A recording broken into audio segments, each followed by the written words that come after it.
Good morning, and welcome back to a new year. I hope you all are rested and re-energized from some well-deserved time off and ready to begin the spring 2021 semester. Over the break, I spent considerable amount of time reflecting on the many positives that came out of 2020 and how our work family really pulled together to deliver educational excellence to our students. In spite of the many obstacles, some of which initially seemed almost insurmountable, we put our heads together and worked through them in order to achieve a positive outcome. And this happened time after time after time. And that is the very definition of tenacity. I knew our TR family would show our resilience and resolve, and did we ever? There are too many successes to mention there are too many successes to mention all of our educational champions, but I would like to highlight a few examples of how our family has triumphed in 2020. For example, sign language program faculty members interpreted at the press conference announcing the stay-at-home order on March 24. We held our first virtual day of service in April 2020, and faculty, staff, and students worked together and stepped up to the challenge to serve our community. Several of our work family planned, hosted, and/or participated in educational workshops and conferences held virtually for the first time. One example was Becoming Heroes in Healthcare, a live virtual event held in July. Students learned about opportunities from representatives of 22 programs at TCC. Another of note was the Latina STEM Fellowship, which held a one-week virtual camp with 24 women from various public, charter, and private schools in grades 9 through 12 and high school graduates. Countless staff members accomplished additional academic pursuits of their own, with numerous advanced degrees and credentials attained, dissertations defended, articles, and even books published, and honors achieved. I don't know if you can put a hand clap or just a great job to those individuals in the chat, but that was a remarkable feat for a number of you, for many of you. Tarrant County College received the 7th annual Jesse Jones Leadership Award in September by the North Texas Community College Consortium for its Eliminating Barriers to Success program for students. Criminal justice and nursing departments co-collaborated on a virtual discussion for students about a Supreme Court case and its impact on nurses involved in ethical and legal circumstances. Faculty and staff overcame the quandary of social distancing by utilizing Zoom as part of 2020 Southern Association of Colleges and Schools Commission on Colleges, SAC-COC, substantive change visit. The Trinity River campus co-sponsored an event that featured 5 former U.S. Surgeon Generals who discussed racial inequity in healthcare during the COVID-19 pandemic. Additionally, we hosted a 2-day town hall meeting and workshop discussing future healthcare needs with esteemed panelists that included Steve Love, the president and CEO of the Dallas-Fort Worth Hospital Council, as well as officers from our partner hospitals. TCC embraced sensitive subjects, including The River Speaks about social justice, which was a virtual event, and it included a keynote by Atia Abawi Powell, former CNN correspondent and novelist. The first joint TCC library virtual program, How to Spot a Serial Killer, was a huge success, and I expect it was the first of many to come. And also TR hosted the Texas Virtual MakerCon 2020 and Appathon in collaboration with the Learning Commons principal. Whew, a lot, and that's only just a small number of events that occurred throughout the 2020 year. It is also remarkable how each of us has adapted to new work skills. Now, Join me in thinking back to our first efforts of connecting virtually. Remember those first team meetings? Many participants didn't have their cameras set at the right angles, guilty as charged, giving us some extreme close-ups in nostrils and perhaps shots of the ceiling and animals and pets, and or where participants forgot to unmute before speaking or to remute themselves later.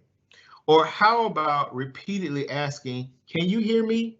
Can you hear me?" Some of the funniest times, however, were when family and pets steal the show with their antics. And if you can recall a time when you've tried to connect and you think you'd like to share it in the chat, you're most welcome to share your funniest moment in the chat as well. Either way, as we became more comfortable in leveraging technology in our work lives, we developed new and often improved ways of connecting. Toro Tuesday at Trinity River Live has allowed faculty and staff to share with each other virtually, de-stress to some lively music, and keep connected. We also were able to use the platform to announce staff and student successes and even share some laughs, especially as we began incorporating videos into our events. Who can forget our own Trinity River version of Pass the Brush that trended in 2020 on social media?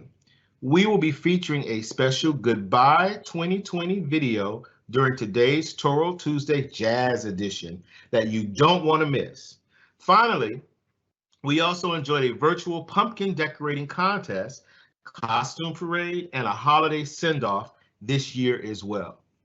In some ways, these experiences have expanded our virtual human sides as we are able to gain glimpses into others' background screens, work areas, emojis, and even choice of beverages and beverage mugs. And I don't know about you, but sometimes I almost feel quite the techie as I'm navigating sharing screens, using side chats, and pulling up documents and files all at the same time. Who knew? That's not to say I don't miss our traditional time together. When I look forward to our meet and greets, our connections breakfast, we would have shared, and my beloved coffee con leche, which I absolutely miss. I also miss the sights and sounds of students as they stroll down Main Street on campus, talking and laughing and bonding over a shared class, lunch at our cafe, or an interest group.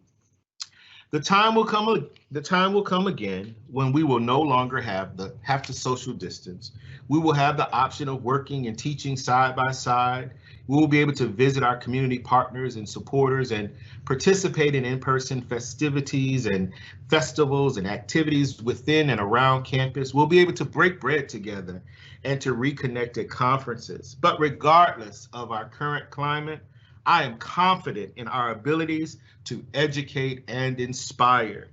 We are proven collaborators, problem solvers, and supporters of our students and one another. And I thank you for being a part of that journey.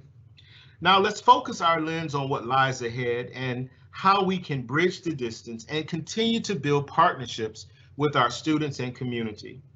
Yesterday, on Wednesday, the Academics Day, yesterday, Academics Day kicked off the week.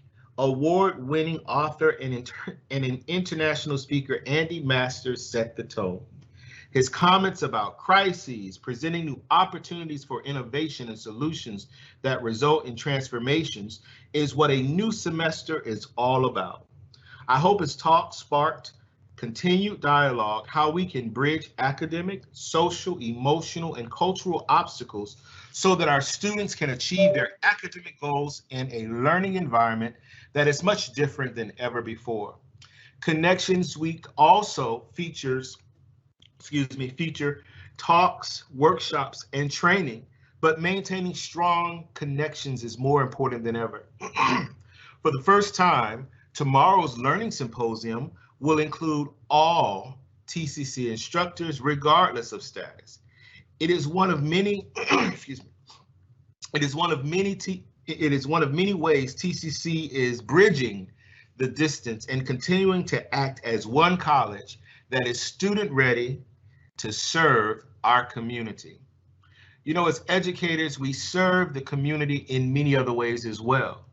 An important aspect of service during these times of extremes, such as our current global pandemic, is providing a safe, welcoming, and respectful environment conducive to the very best working and learning experiences possible. When we meet and share ideas with one another and our students, we must strive to cultivate an arena of ideas, an arena of learning and understanding built on mutual respect. That doesn't mean we will always and all agree on those ideas. The events of 2020 clearly demonstrate that our society does not always see eye to eye, but as academicians, we can and should cultivate a space that safety welcomes and encourages the proliferation of ideas and opinions. Further, when done in the spirit of civility and open-mindedness, we can reveal our beliefs and perhaps even our vulnerabilities without fear of violence or disrespect.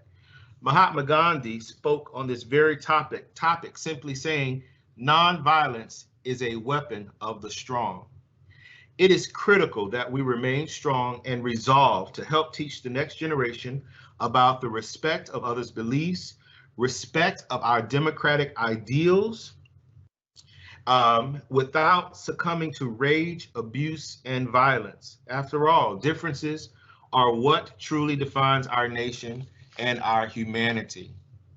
As part of TCC's commitment to welcoming a respectful, equitable, and inclusive environment, Trinity River will continue its tradition of having community partners at our all-day campus, excuse me, at our all-day campus meeting.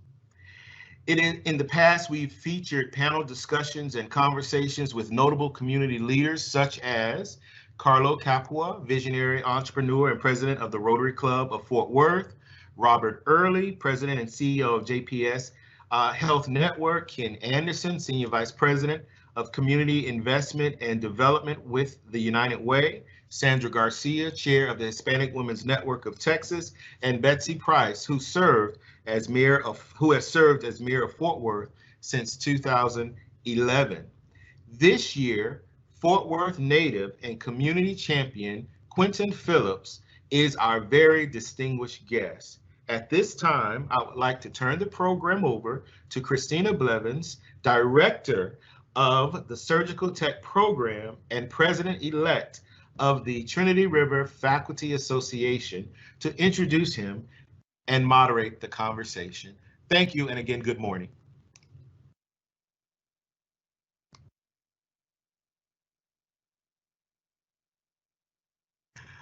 Professor Blevins, unmute yourself and start again. I was just reinforcing what you said earlier. That's all right, Dr. Madison. So, hey, thank you guys. Good morning, everybody. In my role with the Trinity River Faculty Association and as the program director, I've had the opportunity to meet many distinguished community leaders and educational advocates. And so it's really my honor today to lead a conversation with Quentin Phillips. He goes by Q. And to say Mr. Phillips is an agent for positive community change and a champion of cultural diversity and race equity, it's a total understatement. You'll hear more about his activities in our upcoming conversation, but I want to let you guys know he's a native of Fort Worth. He earned his bachelor's degree in social work and a master's in theological studies.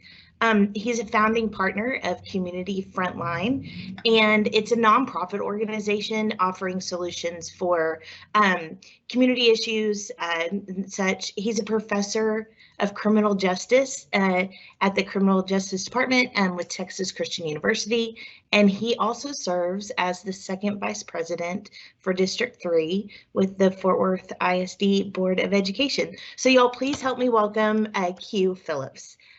Thanks, sir. Absolutely. Good morning. Thank y'all so much for having me. Absolutely. Thanks for being with us. I highlighted just a couple of details of your impressive background, but would you mind just telling us a little bit more about yourself and your passions? Yeah, so it's so funny when we do these things, right? You kind of hear the resume get read off, and it's like, oh yeah, they talking about me, right? It's I it know. is hilarious because even when you say that, about who am I? Like I view myself as a boy from the six, right? That's who Yeah. I'm from Stop Six, born and raised here in Fort Worth, and that's who I am. And I'm just a man that's trying my hardest to give a return on the investment that so many people placed in me, right? It's just, Yeah. it was a beautiful thing to be able to grow up here in Fort Worth, Texas, grow up on the east side with just phenomenal role models just all around me.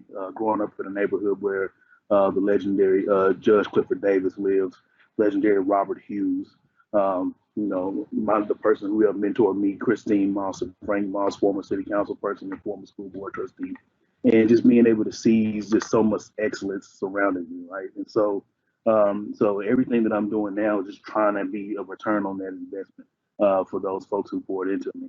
And so you hit the nail on the head that I'm part of Fort Worth ISD now. I'm an elected official now, which is funny because now in that role, people call me the honorable trustee Quentin Phillips, and it still makes me wonder. Oh yeah, you're talking about me, right? Because I'm Super cute, right? fancy. but yeah, so board member there, like I said, in teaching at TCU in the criminal justice department, which has been a phenomenal experience for me. Just knowing that we're helping, much like everyone on this call that is in education, helping to shape what the future of our city and our world really looks like. I know how impressionable I was in undergrad, and the people that were pouring into me as I was at Prairie View A&M University. So to be able to return that as well to the new generation of workforce, so people who are going to be leading our city, our state, and our country, is a beautiful thing. And then, of course, the big piece, the final baby, is Community Frontline. It's an organization my brothers and I started, and it really is about eliminating the red tape when it comes to giving back. Just people that care about the community. If you care about the community, you want to be able to give you an opportunity to give back to the community. And so when we hear about something happening here in Fort Worth where people need help, we just try to activate and get it done. And there's been a beautiful labor of love, and I'm just so glad that it's now reached to where we really can make the types of impact that we're making. Yeah, it takes a village. I was Yes. raised that way, so yeah, I can definitely see how that's affected your life too, Well, if you don't mind telling me, so I know in addition to your current leadership role with Fort Worth ISD, you also serve on a lot of communities and advisory groups.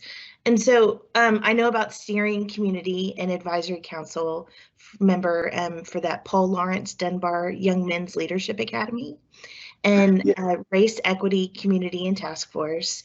And then, of course, the Citizens Oversight Community. I don't know how you have time. Now you sound like my wife. Yeah, but can you tell us more about like what's occurring within Fort Worth ISD and any initiatives planned for 2021, and also how to teach 5th and through 8th grade math? Because I teach surgical procedures and this online learning is killing me. I'd almost rather do that than have to teach math to my kids. So if you can give us any hints on how us parents can do this virtual learning, I'm sure you guys absolutely. have some of that as well. Yeah, so you know what? Let me start with that part because I'm a school board member, right? And it's so often I know that people view and rightfully so sometimes, to be honest, but I know people view people that are in elected office as they're in their ivory towers and just raining down policies and things that on people's lives without it touching them themselves. And thankfully with Fort Worth ISD with our Board of Education, that couldn't be further from the truth. Every one of us on that board, either graduate ourselves of Fort Worth ISD or have children or grandchildren who are currently in Fort Worth ISD still, right? So this is not, just someone, just hovering in and saying we're gonna make decisions for our school system and it's not gonna impact us at all. So I have two boys myself, one in 7th grade, one in 1st grade. and we have elected to do virtual school for both of them. So I am the stay-at-home homeschool principal right now, right? So, Oh my gosh. so I want to right. bow down to all of the teachers in K through 12 because Absolutely. they deserve way more credit and money than I think they get. So no, yeah, you're right on the money. So when abs- you say it about, how to be able to teach in that environment, I mean, the thing is, as far as for the parent ourselves, it's really about us being the adult in the room for that young person. Because when we're talking about that we're having a pandemic right now, we know what all that entails for us as adults. We know the juggling act that comes into play. We know the economic impacts they can have. We know how, we're trying to get the schedules together and be on this meeting, not miss this one, and yet still somehow be a good parent, still provide this education for our young person. And it really is about us, one, making sure that we're having structures in place for those young people for as much normalcy for them as possible, in my estimation. But then two, not being afraid to be vulnerable to let our young people in a little bit to the fact that this is hard somewhat, and allowing them to be a part of the team that's getting this done. And so I try to do that with my boys as much as possible, kind of let them know what's happening and let them know what their role is on this team. That if we're going to be successful, we're really going to get you through this grade virtually. It's going to take some help on all of our parts, and I'm going to need you to be my partners in it. And thankfully, so far, so good. So we'll see. Awesome. Well, and it's hard to be their safe place to fall too. You have to be able to switch all of those things. Well, so obviously you mentioned the pandemic and how the educational delivery just had to completely change almost overnight. And so in the Fort Worth ISD, like, how have you noticed the students adapting to the learning environment and being at home? I feel like they're definitely better at technology than I am. And so I'm impressed, I think, with the next generation. What are your observations? You said it beautifully about being impressed, right? And in full transparency, us knowing, us not being naive, some are handling it better than others, right? For some, this is a nightmare, right? What this did, I know for sure that this also happened with you all's campus as well. It happened to all of us in education. This whole era, this whole pandemic, it really just highlighted all the inequities that we really had in the first place, right? Those who didn't have access to Wi-Fi, or if they even had it, didn't have access to proper devices to be able to do these things. So they were relying on our buildings, our facilities, our devices that they were able to have access to. That opportunity to really be able to have face-to-face with an educator and being able to have that communication line open in a way that's so much more personable than it is when it's simply an email or hoping for a conference, Zoom or Teams or whatever the case. And so it really did, in so many ways, highlight those inequities. So some are really struggling, but again, much like you said as well, Christina, there's really such an applause that has to happen for our young people in particular, because they are adapting and they are trying and they are going through the motions with all of us adults pulling them to and fro and telling them one thing one day and another thing another day, and they're navigating between Google Meets and Zoom and Teams, and and they're doing all of these things, and they really are fighting as well for their education in the midst of all of this. So I applaud all those young folks for being adaptable, for dealing with us old folks as we figure out technology along the way, this stuff that they already know, and then at the same time being very mindful that the experience that thankfully my children are having at home, to where they have support and devices and Wi-Fi, understanding that everyone does not have those same things, and making sure that we're fighting hard to make sure that we can do all we can to make sure every child really does have an equitable education,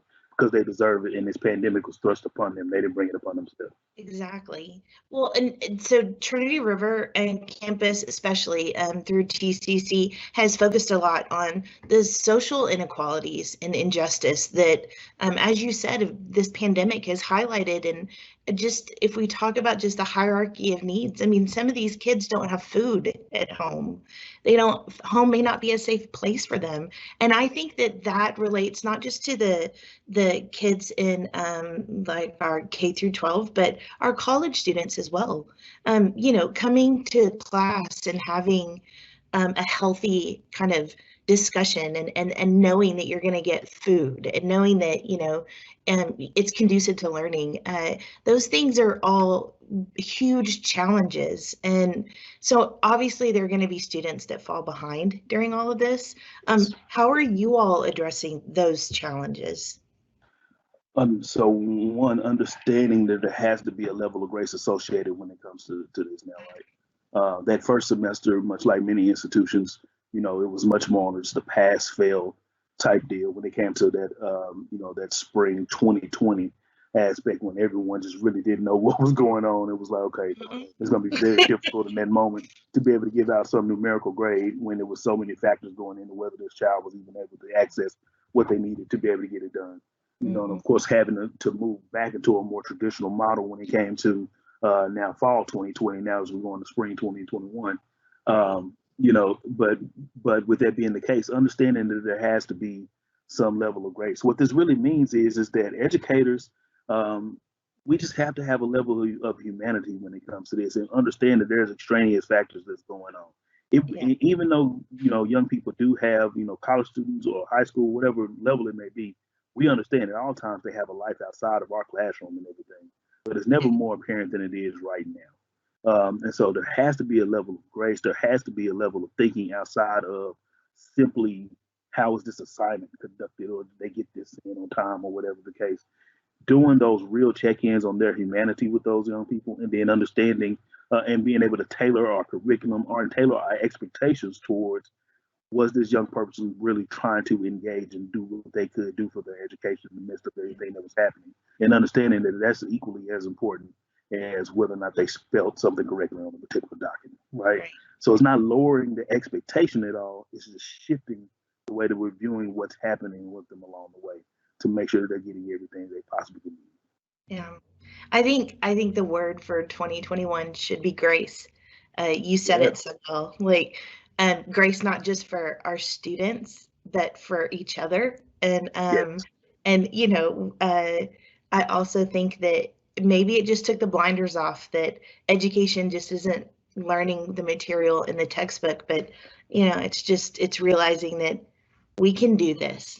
And it's going to take everybody, and especially leaders like you, and telling everyone that it's okay to be vulnerable, and we're all kind of in the same storm, even if we're riding different boats, right? You're so right. In education has always been so much more than that. Like you said, about taking the blinders off. Just really briefly, my mentor has always taught me, and he's a brother of mine and Dr. Madison as well, Ricky Clark. He always taught me that education is so much more than reading, writing, and arithmetic. It's also learning who you are and whose you are. He beat that into me since I was 14 years old, and I never forget it. Absolutely right. And it's never been more apparent than now, the humanity that goes into the educational component. Man, I love that. I'm grateful for leaders both like you and Dr. Madison, and allowing us to kind of grow together through all of this.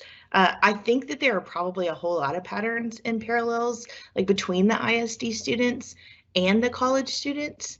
Sure. And so, I guess, what is your kind of broad view for the relationship between Tarrant County as a community and Fort Worth ISD, and maybe how we can all be a part of that and serve each other even during this pandemic?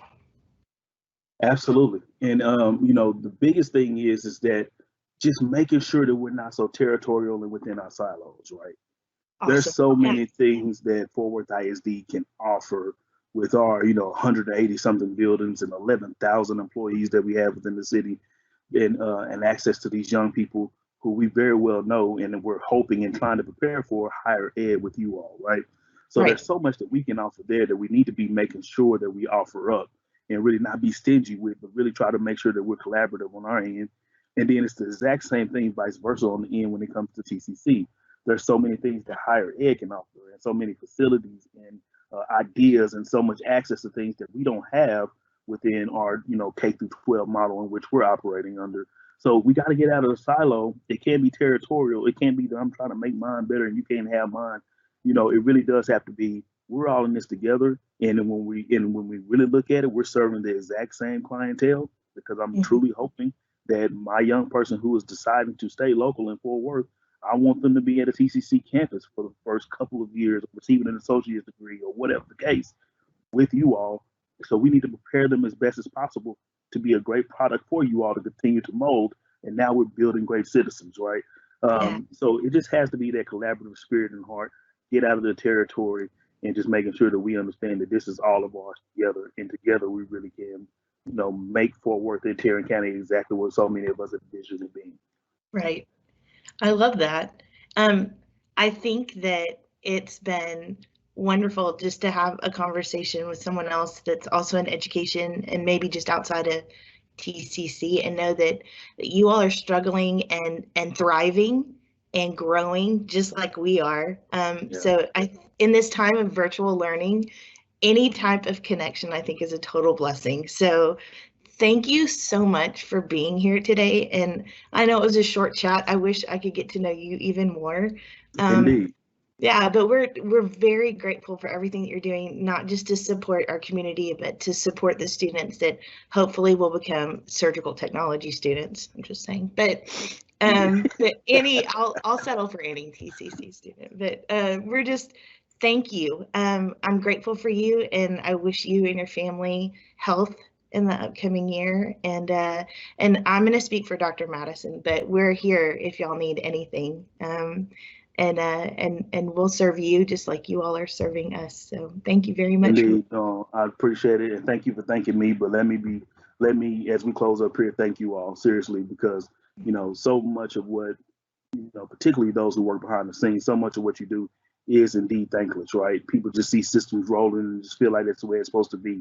But so many of you all that are on here right now are really making things happen behind the scenes that never get applauded, and people truly would not get the education they get. Their lives will not be altered for the positive the way they are when they're touched by our institutions without the work that you all are doing. So you're thanking me, but let me thank you all seriously. And even with my undergraduate degree, I got hours at TCC, right? I was doing the same thing. So and so it really is. We got to get it where we can, right? So I really do appreciate everything that you all are doing. Thank you so much for having me, and I'm here for whatever you need. Dr. Madison, brother, nothing but a call or a text away. Thank you all. So, well, thank you very much. I've really enjoyed these last few minutes, and I think everybody else is going to really enjoy what's coming next, because of course it's by Carter Bedford. So he's got a really fun activity for everyone. It's called Name That Person. So I am going to give it over to the great and wonderful Carter Bedford. Thanks, everybody. Thank you so much, Christina, Department Chair, Director. Thank you so much. So I am here. We're going to pull up a slide here in just a moment here. And so we are going to play a fun activity called Guess Who? Some of your faculty and staff across the TR campus have submitted some photos for us to kind of look at, to see what they were when they were young and, didn't know as much as they know now. And so we'll take a few minutes here before we come to our break. But we're gonna place a photo on the screen, and we're actually nice. We're gonna actually give you some options to guess from. And so within the chat space, please put your answer in the chat space. It's not a competition. We don't have any prizes to give out. I'm sorry. This is all just for fun, and you get to see some of our faculty and staff before you knew them. And so we will go to our first image. And so our first image here, you have 4 options, but I will say that this person is very stylish. And I think that style has continued to this day. So in the chat space, take a few moments, type in your answer. You can put the name, you can put the letter, whatever works best for you. Place it in the chat space, and we will tell you in just a moment who this is. Is it Deshonta Holmes, Artrice Hartman, Sharon Livesay, or Legini Williams?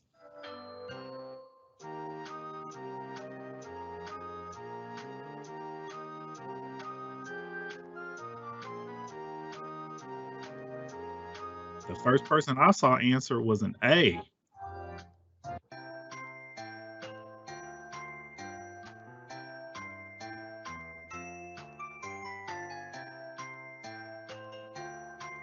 All right, we're going to stop right there. And so the correct answer for this one, we're going to go to the next slide so you can see what they look like today. If you answered A in the chat space, that is Deshonta Holmes. That almost looks like a preschool photo, picture day, all smiles.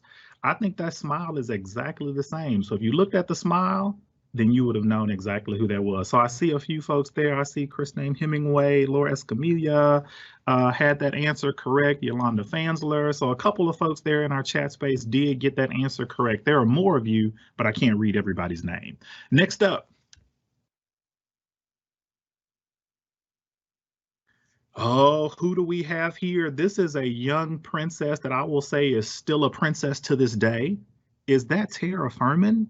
Is that Cindy Mask? Is that Kelsey Bratcher? Or is that Brenda Clark? All four of them are princesses, of course. Now they graduated to queen status.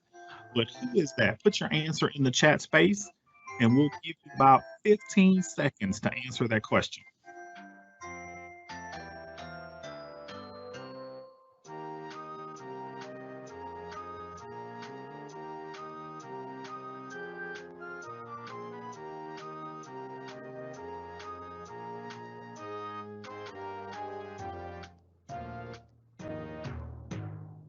All right, looks like quite a few folks think that is the answer is C, but so the correct answer is C. It is Kelsey Bratcher, and it would not be an online event if Kelsey did not have her dog Ella in a shot there. And so Ella did not want to look at the camera, but you know it is an online event at TR if Kelsey's dog Ella makes an appearance. And so a frequent contributor to our meetings across the district. So Kelsey and Ella there for everyone. Next up.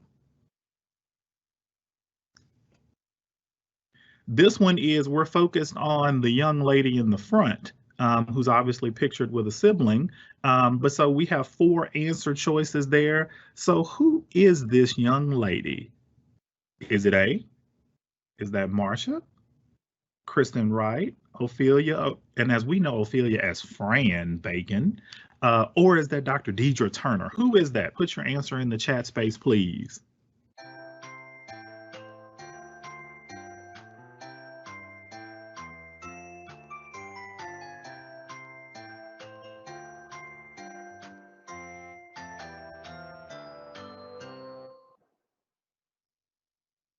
All right, I see a few answer choices there. I see one C, I see several D's there, but our correct answer is, that is Deidre Turner, Dr. Deidre Turner. I think if you look very close, and it's so interesting how our baby pictures, if we look right in that little face, the eye, the nose, the mouth, it looks just like we look today, just younger, of course. On to our next one. And so here we have, this looks like maybe a school uniform picture, but we have a side profile. So now each of our 4 options here, think about them from a side profile. So is that Sharon Maxwell? Is that Virginia Covington? Is that Amy Gilley? And many of you are just now meeting Amy Gilley, so we may be throwing a curveball at you. Or is that Dr. Susan Priest? Who is that side profile of right there? Take a few moments to put your answer in the chat space.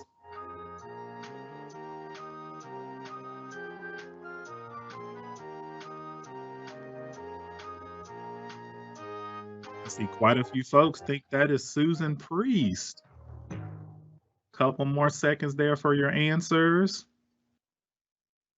So it looks like our chat space is torn between 2 answers. Looks like most folks think it's Sharon Maxwell or Susan Priest, and the correct answer is Sharon Maxwell. And she almost gave us a side profile too, to kind of see the likeness in the 2 images. So that is our beloved Sharon Maxwell there, sharing a baby photo of her. Moving right along here. Who is this next young man? And so as we look here, so looks like an old stereo system there, some headphones. Looks like those headphones could be in style today. Based on that photo. But is that Dr. Tyson McMillan? Is that Dr. Dantrell Smith? Is that Carter Bedford? Or is that the great Cal Quigley IV? Who is this young man?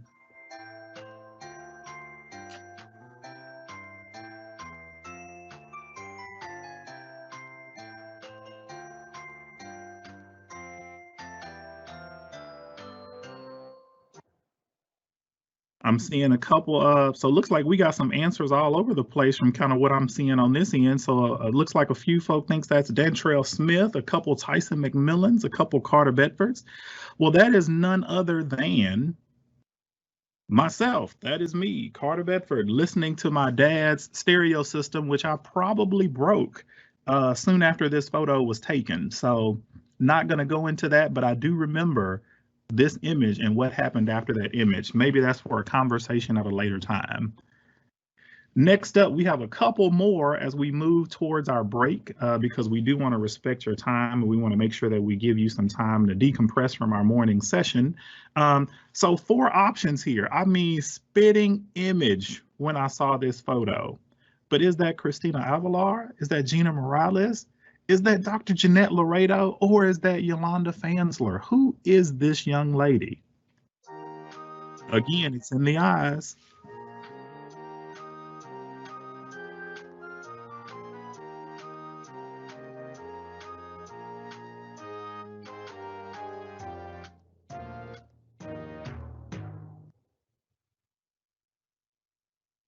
All right, I see a couple of answers there. Oh, I think people are looking kind of at the eyes in that shot there. Quite a few answers are saying D.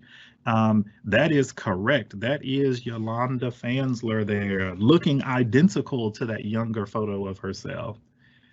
We have about 4 more that we're going to kind of get through here very quickly here. So next up on our agenda here, this looks like a troublemaker. I will just kind of throw that out there as we start. Is that Joseph Cameron? Is that Dr. Wafiq Sabir? Is that Dr. Sean Madison? Or is that Edward King from our veterans area? Who is this young man? Answers in the chat.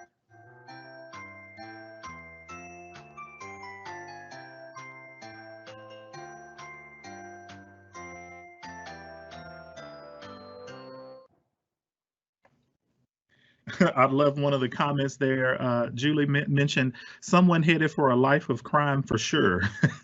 A great play on words there. That is Dr. Wafiq Sabir, and as many of you know, over 20 years with Fort Worth Police, and so definitely headed for a life of crime with that image there. And so Dr. Wafiq Sabir there, thank you for submitting that image, that photo. Our next one here is literally a twin. And so this person looks just like this today. Maybe if we, put something on her face or something, but again, look directly at the face. You cannot tell me you don't know who that is. Is it Bobby Baker? Is that Colleen Fitzpatrick? Is that Dr. Jerica Jordan? Or the wonderful Christina Blevins? Who is this young lady?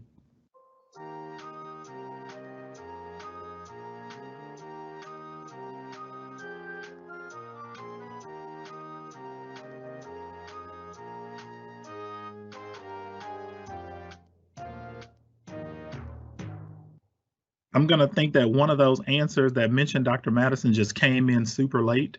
So that's very funny for my purposes over here. But that is obviously Colleen Fitzpatrick. I mean, literally, look at that face and just throw glasses on that young lady. And that is Colleen to a T. And so a mini-me Colleen, beautiful picture.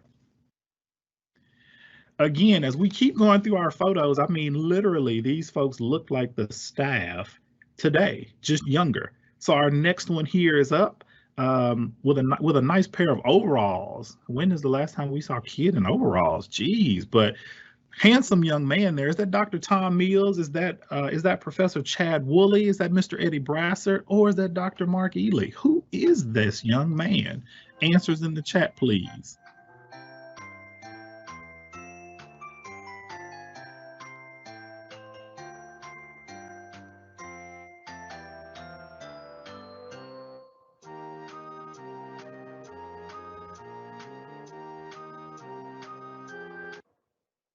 Looking in the chat space there, I see a couple of C's. I see quite a few C's. I see a D in there.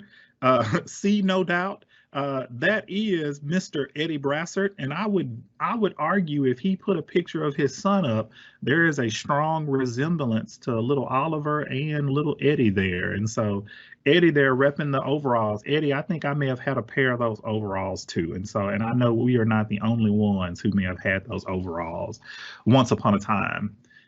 Next up, Who is this young lady? The thing that gave this away for me, and I'm giving you a great hint, was the hair. Is that Dr. Norma Guzman Duran? Is that Razan Bali? Is that Rosalinda Nunez or Lourdes Lugana? Who is this young lady? The smile is the same, but the hair gave it away for me. Answers in the chat.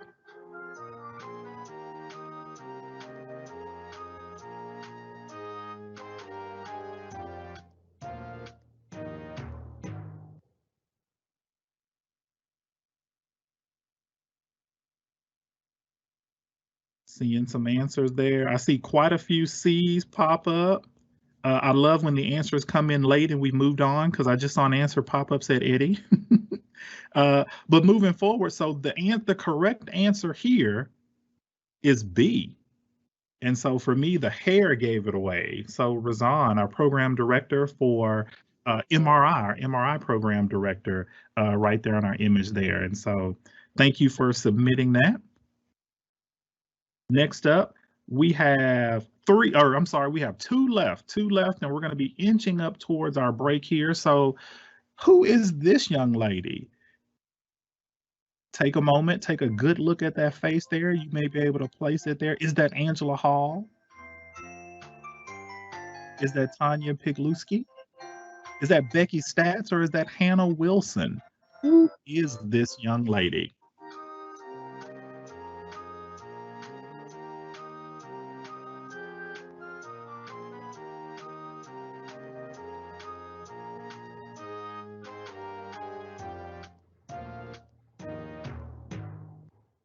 So that is none other than Angela Hall, our coordinator for health services. And I think Angela gives this look occasionally when she's up to no good. And so that is probably what she was up to in that photo there. She was scheming something when this photo was taken. So great photo. Thank you for submitting that, Angela. We're nearing the end of our quick competition here. And so another young man here. I don't know if this is a school photo, but definitely someone who enjoys what they're doing at the moment. So is that Joseph Cameron? Is that our Dean of Healthcare Professions? Is that Stephen Lamont from the Writing Center? Is that our campus president, Dr. Sean Madison? Or is that Tyson Hartley? Who is this young man?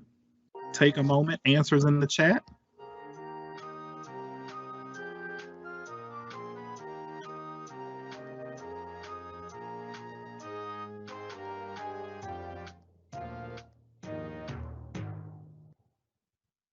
I'm seeing, I see a few B's, I see an A, I see a couple of C's there.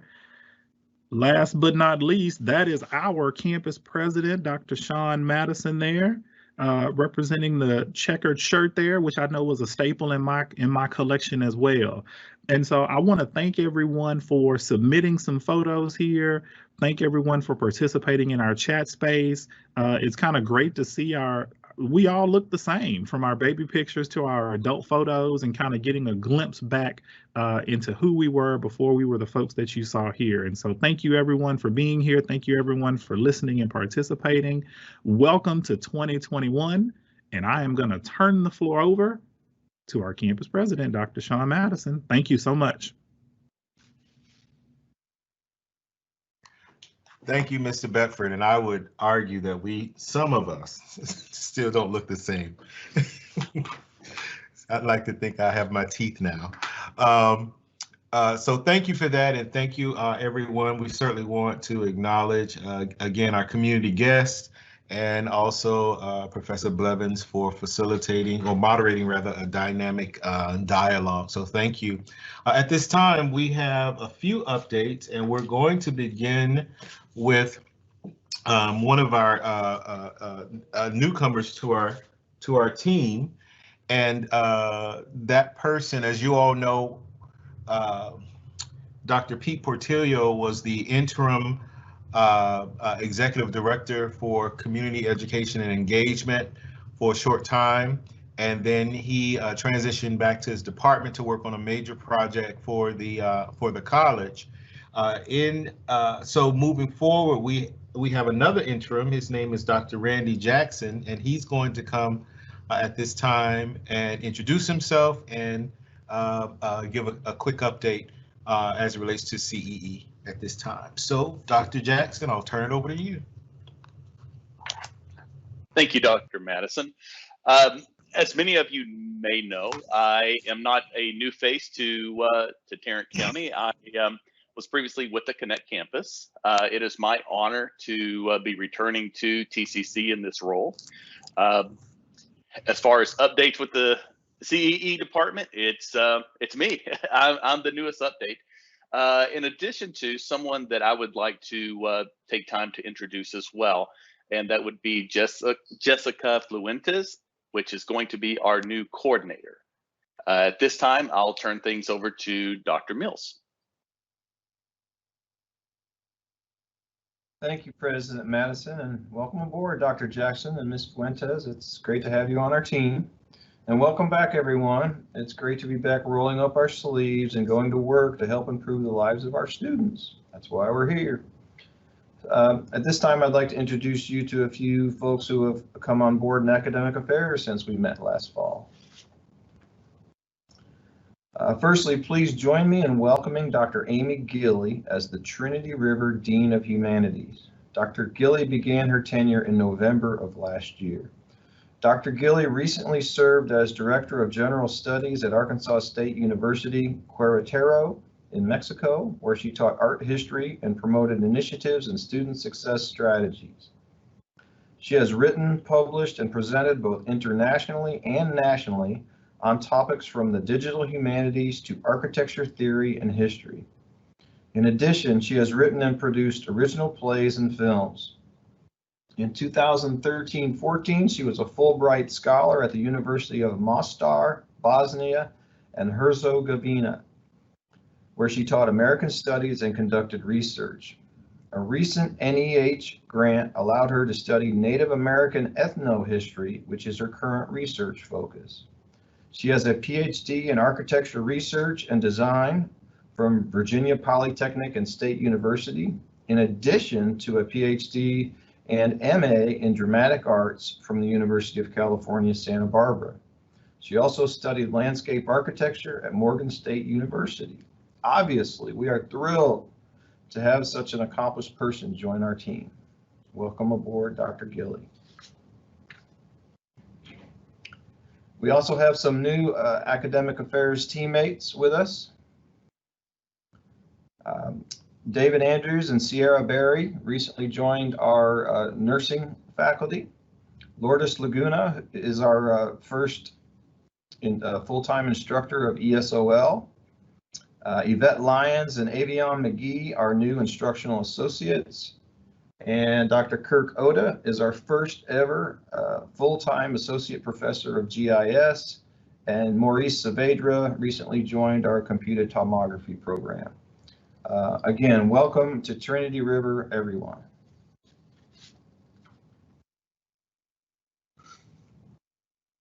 These colleagues recently added to their academic credentials by completing a graduate degree. DeLeon Addison and Courtney Stortz both were awarded a Doctor of Nursing Practice. Carla Kreider received an EDD in Instructional Leadership. Dr. Norma Guzman Duran received an EDD in Community College Leadership, and Amy Russell received an EDD in Educational Leadership. Maureen Denner received a Master of Science in ASL Interpreting. Andrea Johnson Mignot, who joined us last fall, recently received her Doctor of Health Administration, and Chioma Alanade received her Doctor of Physical Therapy. Congratulations to one and all. We are fortunate to have you as colleagues. All right, on to some updates. Dual enrollment falls under the high school principal and consists of dual credit and college and career readiness school models like early college high schools and PTECs, also known as Pathways to Technology. Remember, 20% of TCC enrollment comes from dual enrollment, so it is a critical deliverable for all of us as an institution. Dual enrollment relationships include 11 high schools who enroll their dual credit students at TR. 1 early college high school, the Texas Academy of Biomedical Sciences, or TABS, which is located on our campus. and 7 P-TECHs in different stages of development and implementation. Included somewhere in this mix is the innovative collaboration between the nursing, vocational nursing, and Surge Tech programs and the Keller Collegiate Academy that really doesn't fit squarely into any of these buckets. And the P-TECH ventures involve programs in math, science, and business division, as well as the health science divisions, and some other inter-campus partnerships.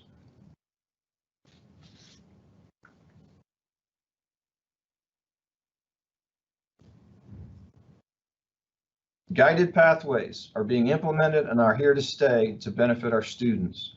Guided pathways involve no less than 5 3G8P principles: the integrated student success model, high schools, learning commons, integrated instructional learning environments, and space and facilities utilization.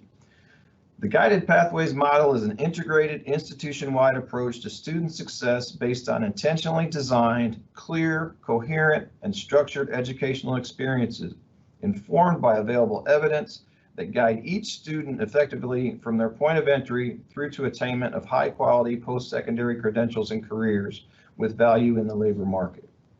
Now, the first bullet shows the 4 pillars of Guided Pathways and indicate we endeavor to provide students clearly defined, understandable pathways, help them choose and enter a pathway, persist to completion, and ensure learning along the way.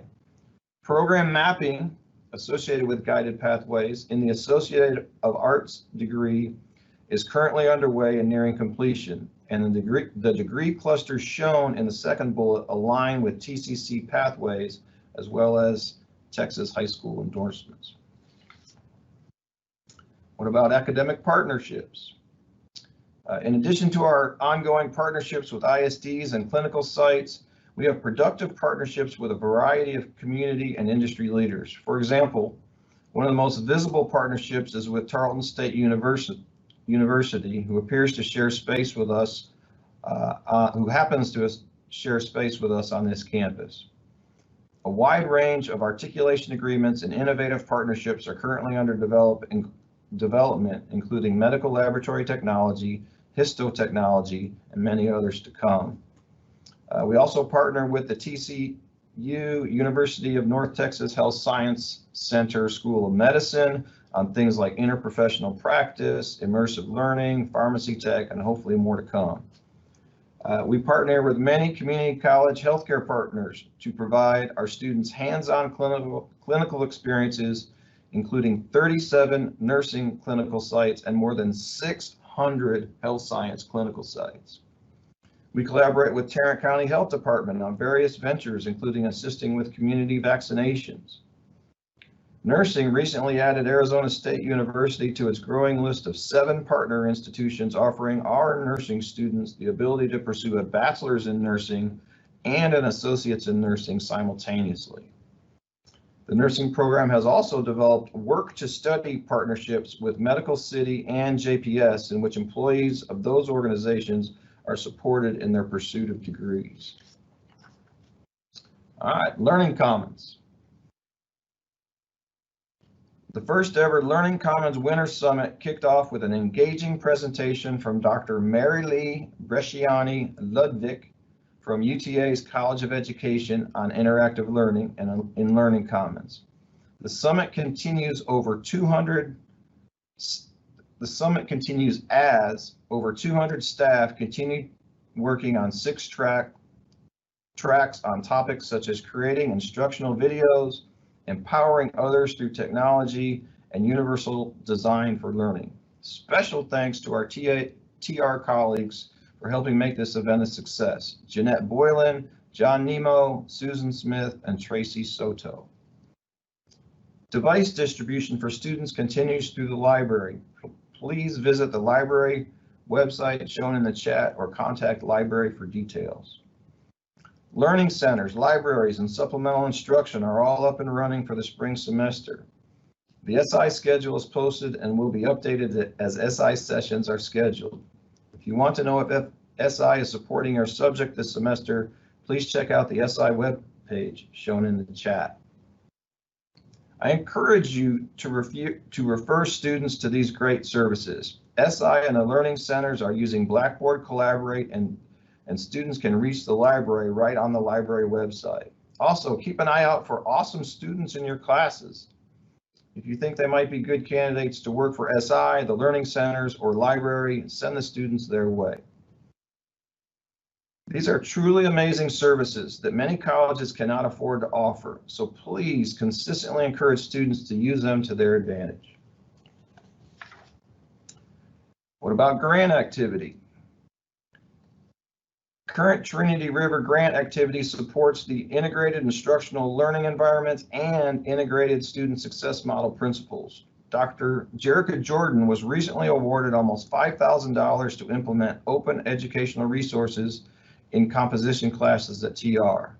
Congratulations, Dr. Jordan, and thank you for your service to improve equitable student access to learning materials. The nursing division was recently awarded 2 grants. The Nursing Innovation Grant will bring in nearly $90,000 for software used to create and manage innovative solutions to the shortage of student clinical experiences brought on by COVID-19. The Nursing Shortage Reduction Grant will bring in nearly $500,000 over 4 years to allow the continued expansion of nursing cohort sizes to offset the growing shortage of nurses in the area. Colleagues campus-wide, please continue to search for grants that support our initiatives and success, and student success, excuse me. All right, we have a new program. The Health Sciences Division is pleased to announce the approval of yet another high-impact program which will serve the healthcare needs of the community. The Ophthalmic Technology Program will allow students to pursue an AAS degree in preparation for employment as a certified ophthalmic technician. The program requires 60 semester credit hours and includes stackable level 1 and level 2 workforce certificates. The program is scheduled to launch in 2021 and will utilize simulated exam rooms on the 3rd floor of the Trinity building. Adjunct instructor Suzanne Hansen has been instrumental in moving this program forward under the guidance of Troy Moran, Brenda Clark, and Joe Cameron. Another newish program is our English language learning program. During the fall semester, the recently founded English language learning program was lucky enough to add its first full-time faculty member, Lourdes Laguna, and an instructional associate, Yvette Lyons. Together with program coordinator Sandra Marshall, they're working hard to bring English language learning to students in both workforce and academic pathways. One of my favorite topics of late is immersive learning. TR faculty are really stepping up and helping lead TCC into the world of immersive learning. Immersive learning is learning experienced through software that provides a simulated 3-dimensional experience that enhances the learning experience.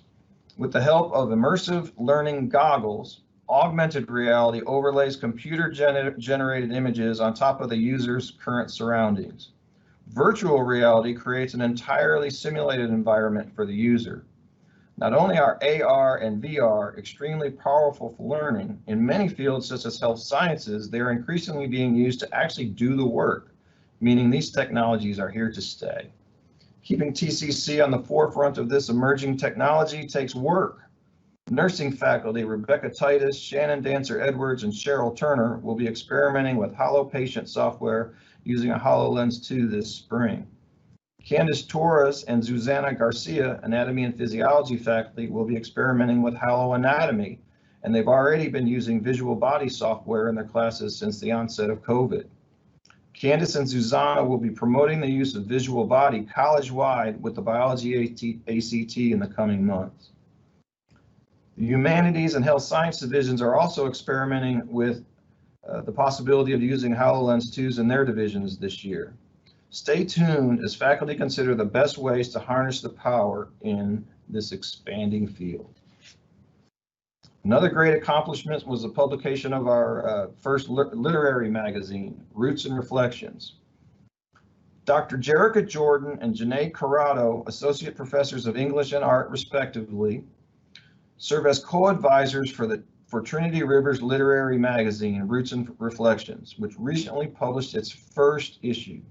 If you haven't seen this publication, you are missing out. It is an exemplary publication in terms of its creativity and production value. Student editors decided on the name Roots and Reflections as a way to pay tribute to the subject matter across the pages, especially since these literary pieces give in-depth glimpses of the perseverance and tenacity that our students use in their everyday lives. The magazine is filled with personal narratives, fiction, poetry, and even screenplays. The artwork included spans the gamut of creative vision, from drawings and paintings to film photography and digitally created artwork. Some of the art published within Roots and Reflections rivals artwork coming out of four-year universities and includes works by our dual enrolled students as well. Roots and Reflections is seeking previously unpublished works for a second issue. Details on how to submit can be found at the submission link in the chat.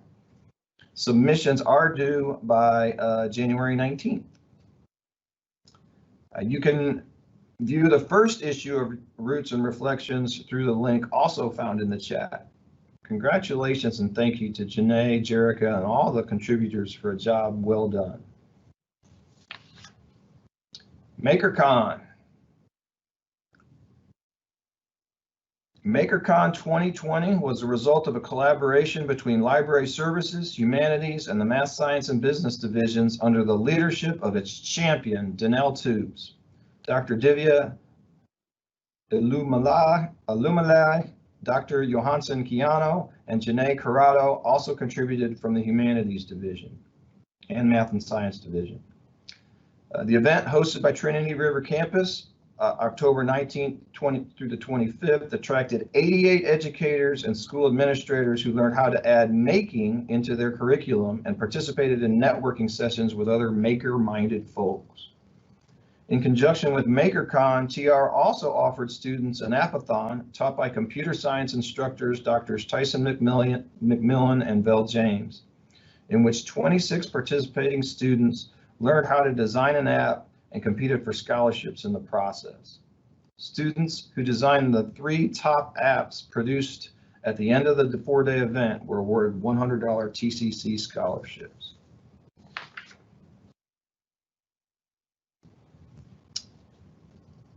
The River Speaks. More than 100 employees and students attended the River Speaks About Social Justice event in October 29 and 30. Former CNN correspondent and current Penguin novelist Atia Abawi Powell spoke about her experiences as a refugee. She also discussed how she handled writing about diversity while combating prejudice and racism. Participants continued the social justice conversation over breakout sessions. Additional topics included storytelling, conscious listening, equity in higher education, community policing, social media, facilitating conversations about racial injustice, student activism, and the role of higher education in promoting social justice initiatives. A social justice and higher education panel featured area experts. The event culminated with a question and answer conversation with keynote Abawi Powell. She provided a balance of social justice discussion, writing tips, and personal experiences. For videos of all events from the River Speaks About Social Justice event, visit the site in the chat. The River Speaks About Gaming.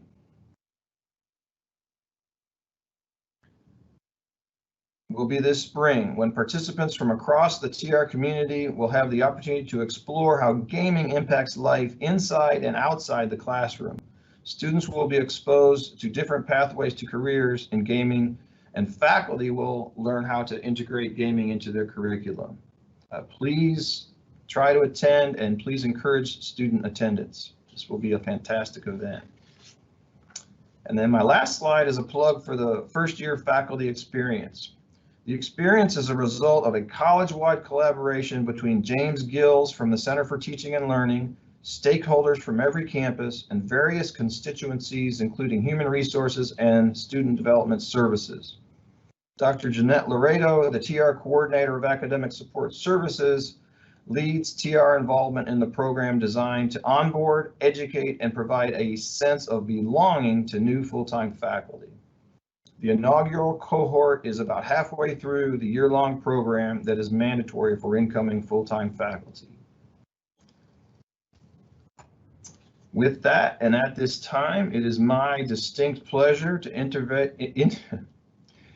introduce my colleague and teammate, Dr. Julie Amon. Thanks, Tom. Good morning, Trinity River. Welcome to the spring semester. Welcome to 2021. I hope that you had a restful break and that you were able to find some time to do something that brought you joy. Although I'm kind of bummed that we're not hanging out in the action suites, kind of going back and forth to the food line. It's still good to be able to be with you, even though we're virtual.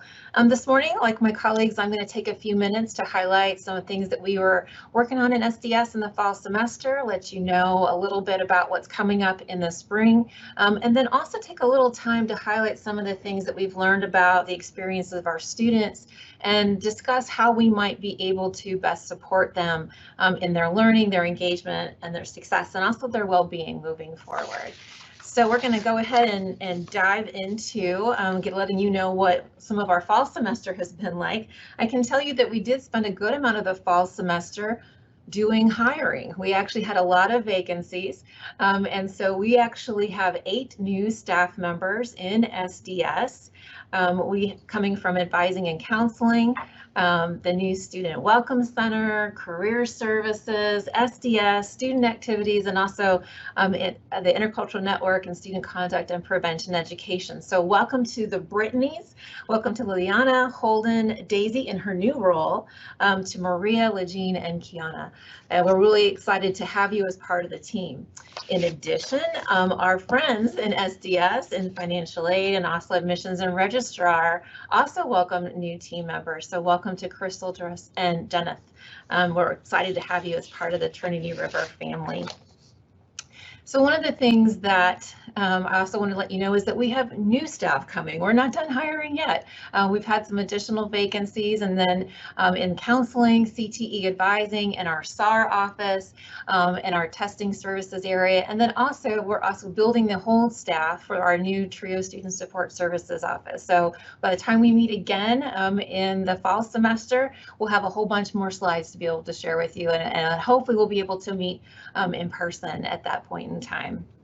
So one of the things that I wanted to pause and talk a little bit about are some of the challenges that we've seen as a result of living in this pandemic. It's created some real challenges for our students, and we want to be open about what we're seeing. And seeing our students, we know it's not easy, but we also know that we are here to be able to support them. Personally, what gives me heart and hope is seeing the way my team has continuously tried to meet students where they are and find new ways to connect, to support, and to serve our students, while very often some of our team members are facing their own struggles in this current situation. So some of the challenges that we've been seeing, and as this coming through conversations with students, it's coming through care team reports, Drop 6 reports. I mean, students and their families are experiencing illness themselves, and they're losing family members as a result and friends, and that's having a real impact on them. We're seeing very often that students are not attending our events and our programs. Maybe they're not visiting their advisor as much as they might have in the past. And that's kind of happening across the board, not just at TR, but across the district in a variety of different service areas and activities and events.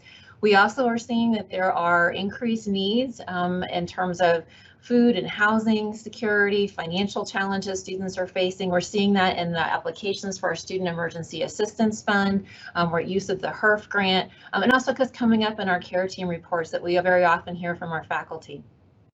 We also are seeing a decline in enrollment, and the students who are here are enrolled in fewer credit hours, and they're actually increasing in their course withdrawals as they kind of work to kind of deal with the current situation that we're in. You know, as I was, kind of reflecting on some of the things that I was seeing and thinking about how to address this, I talked to my good friend and colleague Geronimo, who of course we all turn to when we have to understand something. And I said, is what I'm seeing real, or help me make sense of this, help me unpack it.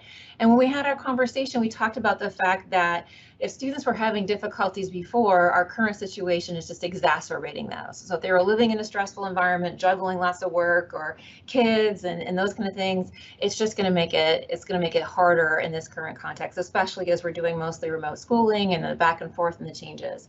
It also is increasing isolation and disengagement and apathy.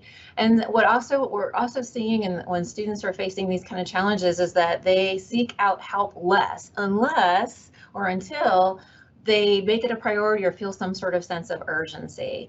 And then the other piece that's happening, and we kind of all feel it because we don't have that main street to walk down and be able to see students and engage with them and grab them and pull them into an event and everything, is that it's reinforcing that concept of being out of sight, out of mind. So, and as we think about these challenges, I don't want to just, depress you, thinking that we're all on the struggle bus all the time. We actually know that there are strategies to address these challenges. And so as we think about these, first and foremost, we've already talked about it once today, but we want to start with grace, empathy, and understanding. We're all going through different experiences, different challenges. We've never been in this situation before, and everyone's journey is their own, and we can never know what someone is dealing with. And we have to start from that place and then move forward and figure out how to best support the students. One of the things that we're also learning, and these are things that, honestly are really about being student ready all the time. And I think that they're going to continue on once we get past this pandemic, but we want to try to use different outreach strategies. Different strategies are going to connect with different students at different times. So we don't want to just like, oh, well, I emailed them, I haven't heard from them. No, we want to try to use actual mail, help keep the postal service alive and well. Email still, of course, but phone calls, texts, use social media, record videos and post them on Blackboard, things like that, and do as much personalization as possible.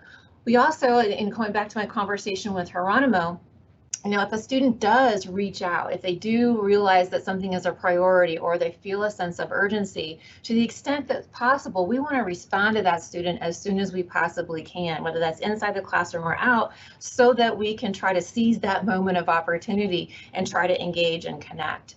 We also want to think about how we can make resources and information available to students 24/7, because a student may not be willing or able to come to a program at 11 o'clock on a Tuesday, but they might check out something at 11 o'clock at night after they put the kids to bed and after they sit down for a minute.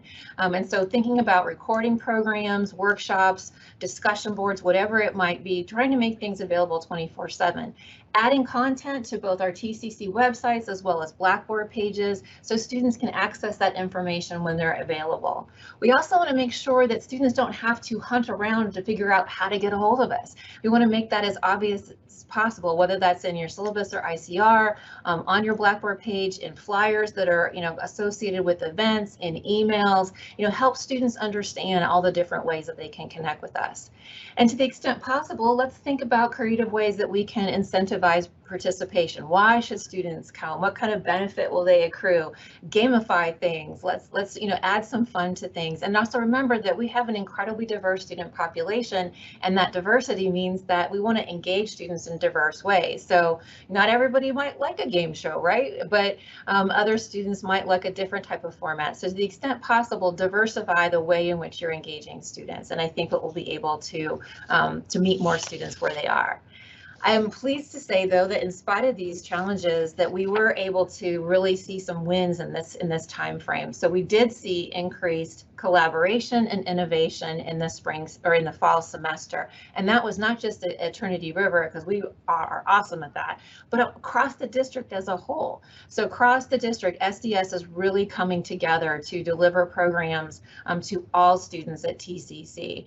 A couple of examples included the health services. The virtual health fair had nearly 600 participants, which is amazing. We also had our transfer center teams actually do virtual transfer fairs, including an HBCU and HSI transfer fair this year. We also have figured out that we really need to leverage social media, not surprisingly, and so we're building capacity in using social media as one of the means of connecting with our students. So the Intercultural Network is doing a couple great things. We've got here at Trinity River our Real People, Real Stories that Dan Charles Smith and Kelsey Bratcher are working on. And we also have the Making Sense of Diversity podcast that Dan Charles is working on with his colleague Larry Jefferson at the Southeast campus. And we also have our advising and counseling teams doing all kinds of informational videos, encouraging students to connect. We also are innovating in all kinds of new and different ways all the time. So one of our kind of points of pride and a new innovation that we threw together kind of late in the fall semester, it was a great collaboration between Academic Affairs and SDS, was our Trinity River Scholarship Summit. We had over 60 student participants with a range of speakers and presenters from all different areas and all kinds of connections forged between students and faculty as they prepare to apply for scholarships. We also have created a new virtual Veterans Lounge late in the fall semester, and we're hoping to engage more students who are veterans and also military connected students in that community space and hope they can build those connections. And then we're also seeing all kinds of opportunities for virtual community service opportunities, and that's just going to grow. Some additional things that we were involved in the fall semester, as I mentioned, we were doing community service in the fall, and that was, and over 1,000 hours of community service was completed.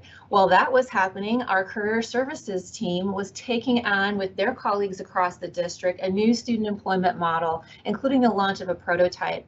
And that's so important, and I'm excited to be able to see where this is going in the future, because our student employment is such a critical piece for our students to be able to keep them engaged on our campus, employ them. We know that they need to work to be able to pay for their educational expenses and their life as a whole. But our old process was cumbersome. It took a long time, and we weren't necessarily getting the outcomes that we wanted. We weren't getting students connected to the opportunities as fast as we wanted. And now we've got a real chance of being able to see significant improvements in that process and connect students with more of those employment opportunities on campus. Also, in the intercultural network space, I mentioned the Making Sense of Diversity podcast. It's gotten so much traction that our HR caught wind of it and is now offering professional development credit for attendees of the Making Sense of Diversity podcast. So I hope you'll check that out in the spring semester. And our very own Dantrell Smith was appointed to the board of the National Institute for the Study of Transfer Students, and he's starting his term this spring semester. So congratulations, Dr. Smith. In the spring semester, we're going to keep the momentum going. There's all different kinds of things happening. So in the testing area, two new things. First of all, we launched the new TSIA 2.0, actually started yesterday. And one of the things that we are also been working on doing over the last couple of months to make the process of signing up for tests a little bit easier is to partner with a company called Register Blast. And that's going to allow students to sign up online to schedule an appointment to be able to take an assessment. Staying in the kind of technology space, we also are going to see changes in the spring semester for students as how they register for courses. And so WebAdvisor is transitioning to Ellucian Student Planning for student registration and the time for registering for summer and fall courses. And you'll see different kind of trainings coming out for our students and then also for our staff who actually help students through that advising and registration process. As I mentioned, more work is coming in the student employment experience, so stay tuned for more updates about that.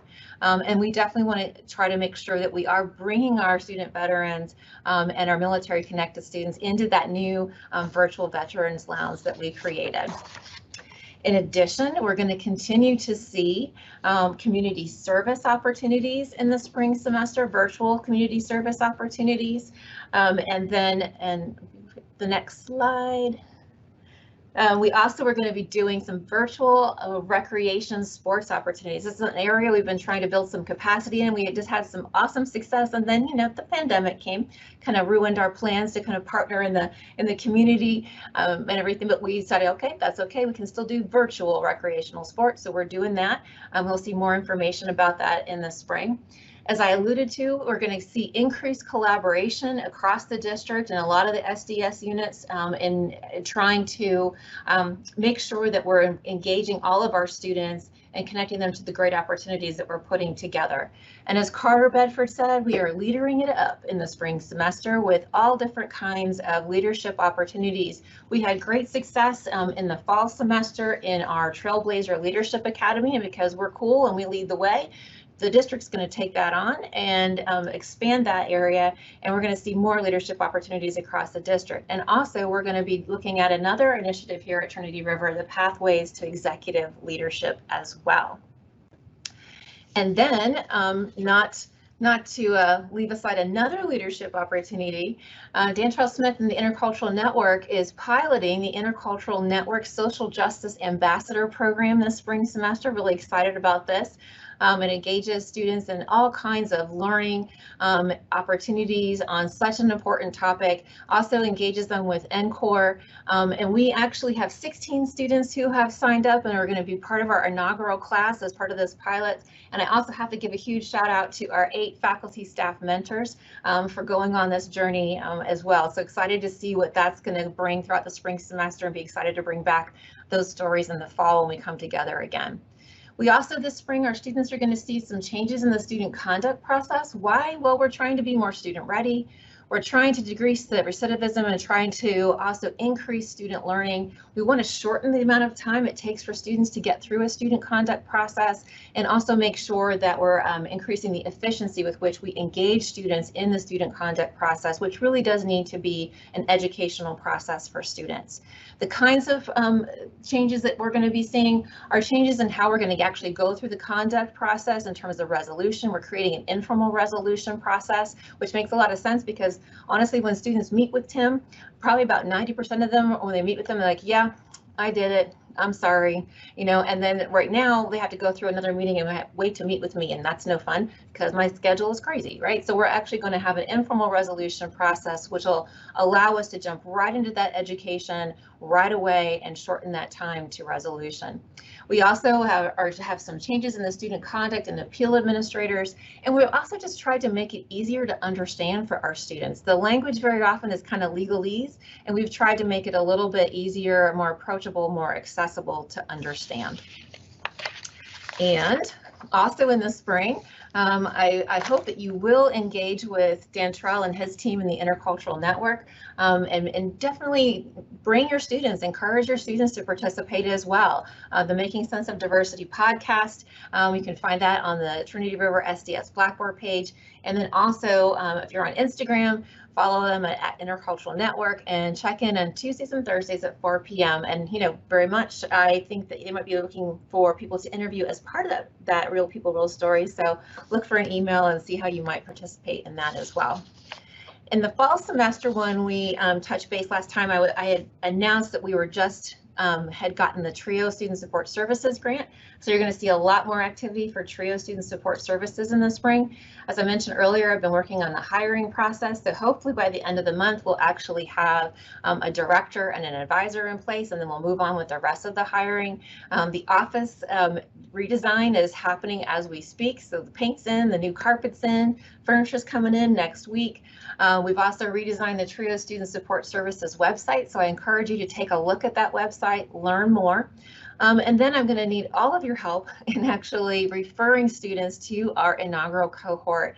We are charged to be able to serve 140 students. Just as a reminder, the students we're looking to serve need to be either first-generation students, students from low-income backgrounds, or students with a disability. Even more than that, though, we're looking for students who are willing to make the commitment for sustained engagement with our TRIO SSS team members.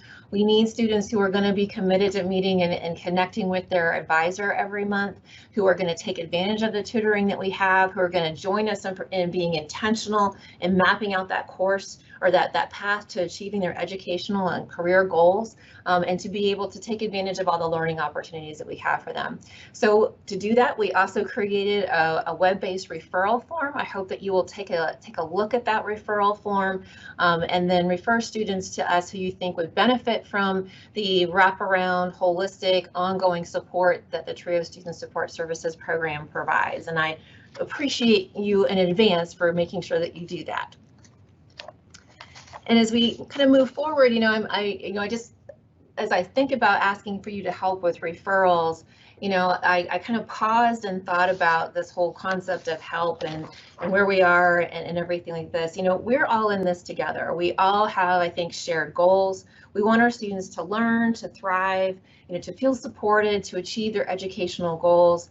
It's not the responsibility of any one person, any one office, any one division to be able to help our students. We all have a role to play, and it's our unique roles and our collective strength that I think is going to allow us to best serve our students. There's lots of ways that everybody can help. And so first and foremost, it's about reaching out to students, honestly, as well as each other, to see how things are going.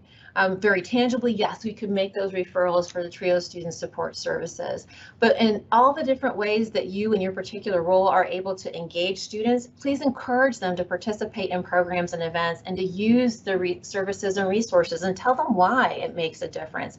Tell them the kind of benefits that they can hope to accrue from that type of connection and engagement.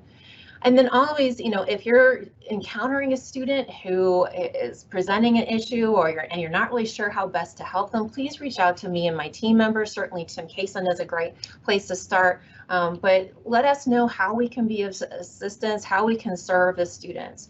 Kind of staying in that same kind of vein, so many of you make great care team reports all the time. Please keep that up. When in doubt, report. And if you're not sure if you should do a report or how best to report, please reach out to Tim. We'll be happy to talk you through it. We also want to encourage faculty and staff to serve as mentors. We need mentors for our Men of Color Collaborative men, for our Compass women, and also as we move forward in TRIO Student Support Services, we're going to try to build in mentoring in that space as well. And then also, as we move forward in fleshing out our new student employment process, and hopefully as we return to campus, but even now in our virtual space, we need to be able to share student employment opportunities. And there's ways that we can have student workers in our spaces. And I would actually suggest that maybe having students in your spaces might actually help with reaching out to students as well. So think about the ways in which you might be able to offer our students work opportunities through your offices as well. But above all, I have to just say thank you for everything that you do for our students. You all have such a powerful impact on our students, and I know that they appreciate what you do for them. At this point, I'm going to go ahead and stop. I want to say thank you. Have a wonderful semester. Let's take care of each other. Let's take care of our students and go forward with grace.